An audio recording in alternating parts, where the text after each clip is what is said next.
Count time, count time, count time. It is now 4 p.m. This is your stand-up count. What are you doing to make your day count? Have you done anything thus far up until 4 o'clock that makes your day count? Be it big or small. If not, it's not too late. It's count time. And I want you to know that it's bigger than you. I'm going to say that again. It's bigger than you. A wise man once told me there are 3 types of people. Those that are in a storm, those that just came out of a storm, and those that are headed into a storm. Life doesn't discriminate.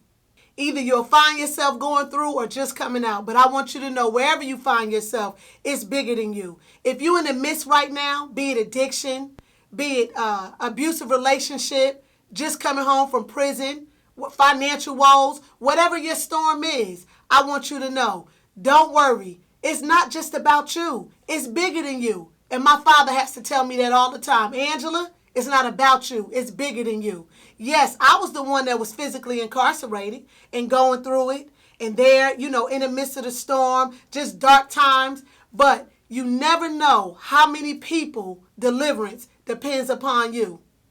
You making it out and you telling your story can help. You don't even know people that you've yet come into contact with.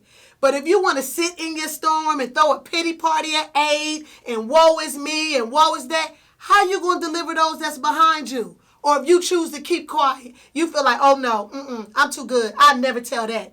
People ask me all the time, you're not embarrassed about going to prison?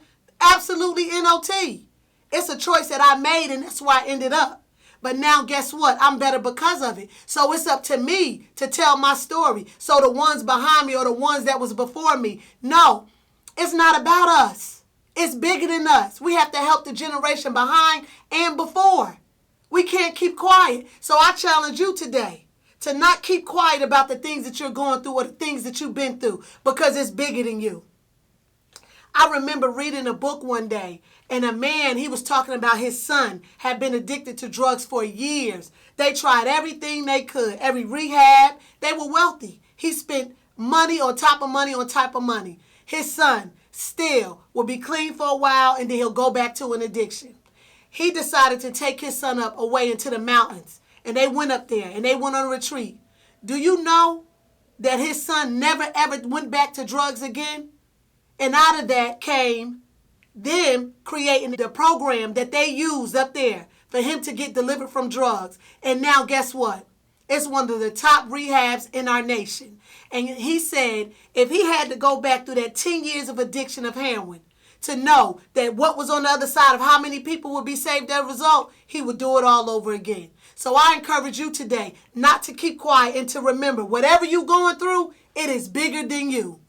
Let me give you your verse for today. If you keep quiet at a time like this, deliverance and relief for the Jews will arise from some other place. But you and your relatives will die. Who knows if perhaps you were made even for such a time as this. Do you hear that? For such a time as this. That is Esther, the 4th chapter, verse 14. So you never know why your storm was created, why God allowed you to go through it. But what you need to know is it is bigger than you.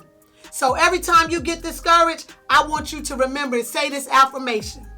I will not throw a pity party. I will overcome this storm and tell others all about it. Again, I will not throw a pity party. I will overcome this storm and tell others about it. I am Angela C. Wright, and I want you to be absolutely, unapologetically amazing on purpose. I'll see you next time.